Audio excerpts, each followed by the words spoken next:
Hello everyone, and welcome to a new episode of the best Reddit answers being read to you. Enjoy!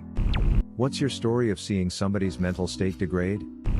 My mother had cancer and at the very end, maybe the last 2 weeks, there was a very rapid deterioration of her mental state.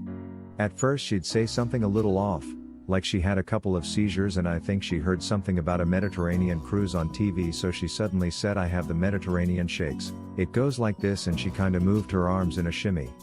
After a few seconds she went, "Jesus, I'm losing my marbles," and we all, me, her, my sister, and my father, had kind of a sad laugh together. Little things like that went on for like a week, then she started talking to people and commenting on things that weren't there. But she knew her mind was playing tricks on her. I remember my uncle, her brother, came up from Florida to say goodbye and it took her a few minutes to realize she wasn't imagining him. She died a few days later. Those were 2 very hard weeks for 15-year-old me, especially because on her 49th birthday just 5 weeks prior she seemed perfectly healthy. I of course knew she had cancer, but it seemed like she would pull through. Man, I haven't thought about that in a while. That was hard to write. My cousin has schizophrenia. When I was a kid I remember him being completely normal, then he joined the Navy and apparently got bullied a F-ton. When he came back he was 100% different. He would just stare into nothingness.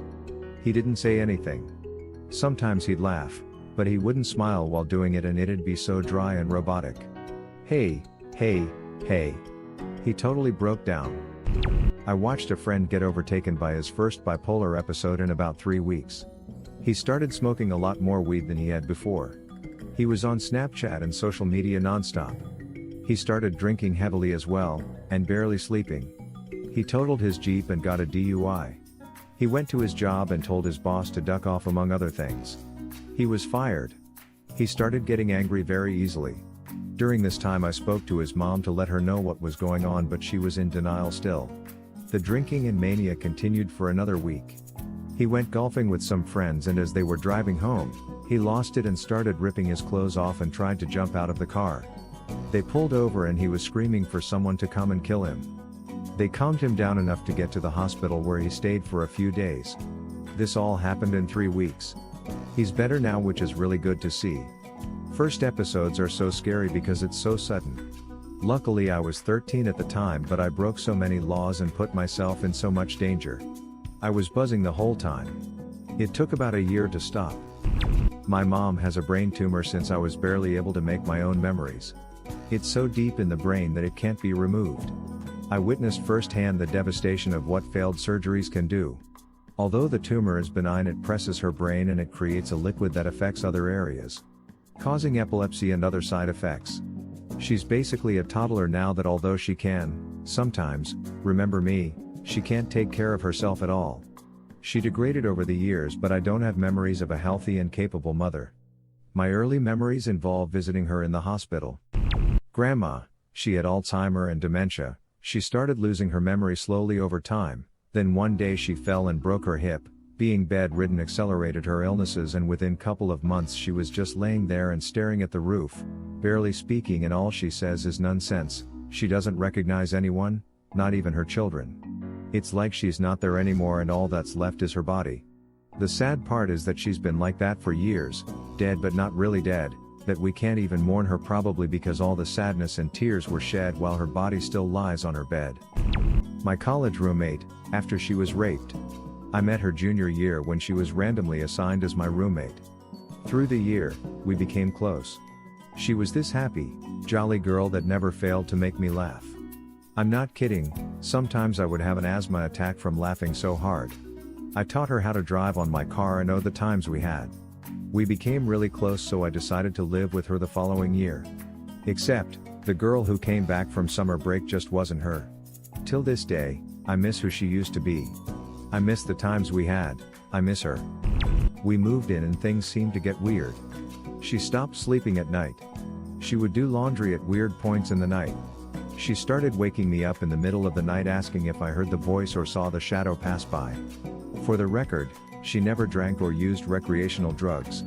Upon asking, she would say she was just tired. About 2 months in, I overheard her crying on the phone and she came to me to tell the truth.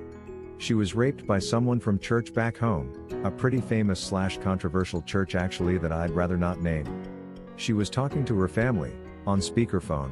I heard her dad say, "You need to move on already," and her brother basically said, "I don't even think that ever happened." Her coworker told her that she must have been asking for it or provoked the guy in same way. Basically everyone around her dismissed her or made her feel worse for even telling her truth. She shut down. She stopped talking to anyone, only me, sometimes. I distinctly remember her saying multiple times my name. Sometimes I think people's reaction to my truth makes me feel worse than the actual rape. Her mental health quickly deteriorated after that. She stopped leaving the apartment. She would order food under fake names and sometimes under my name. She stopped going to work or classes. She became a paranoid person and just thought that those people, from church, would get her. She just shut down. She admitted that she had locked herself in the bathroom a few times with a knife. I did report it to the college authorities and try to help her. I remember sitting on her bed with her, late nights, and just let her cry and talk to me. It used to pain me so much because I couldn't do anything except just be there for her. I blamed myself for a really long time for not being able to do something more. Then she disappeared. She packed her bags, dropped out of college and just left. I tried to reach out to her but all these years, never heard from her. I never forgot about her.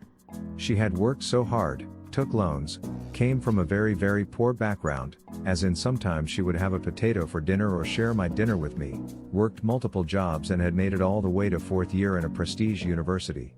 She came from a really bad background and wanted to just make it through college.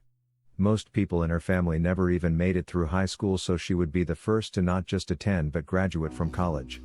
She had this dream of being a college graduate and working as a translator in the government somewhere.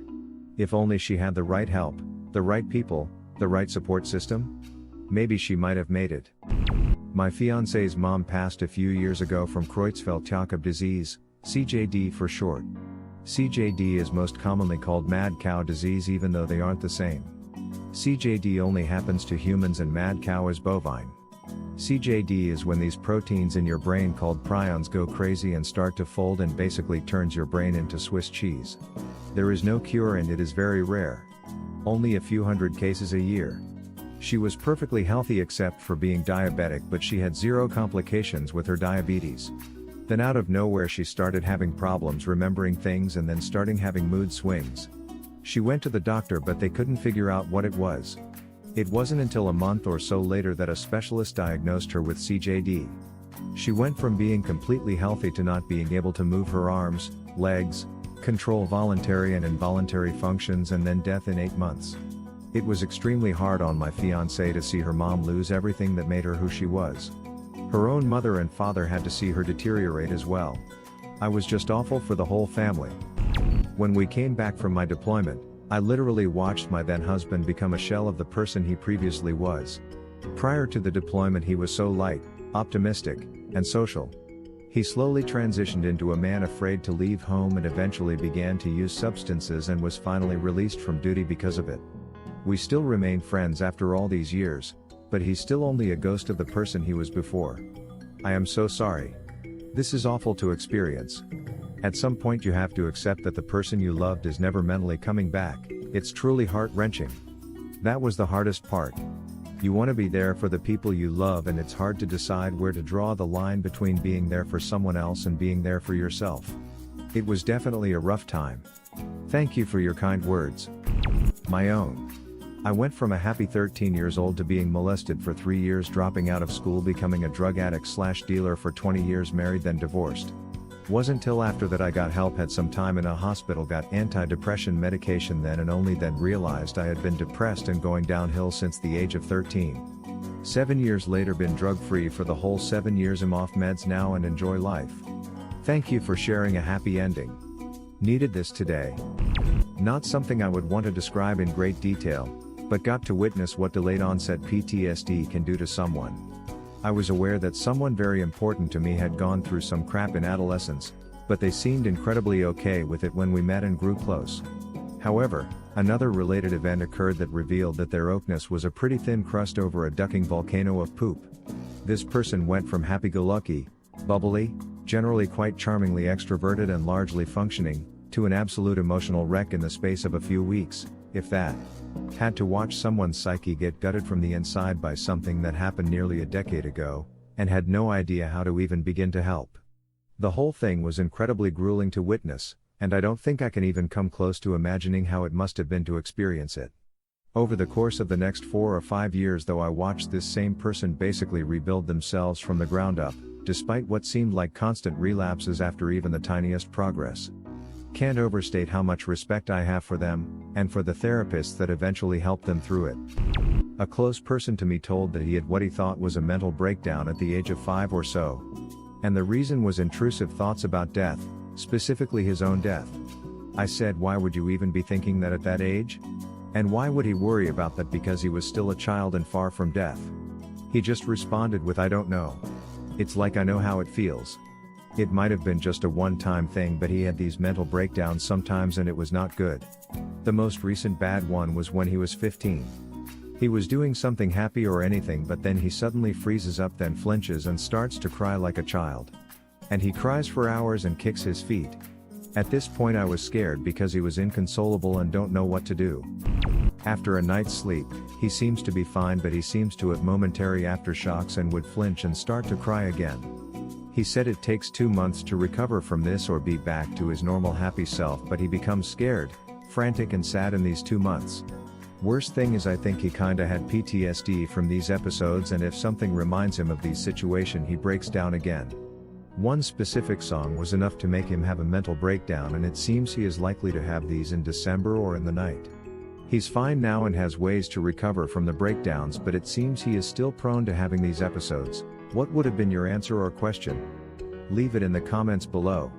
Slap that like and subscribe button for more, and check out the link in the video description for even more answers. Peace out, and catch you in the next video.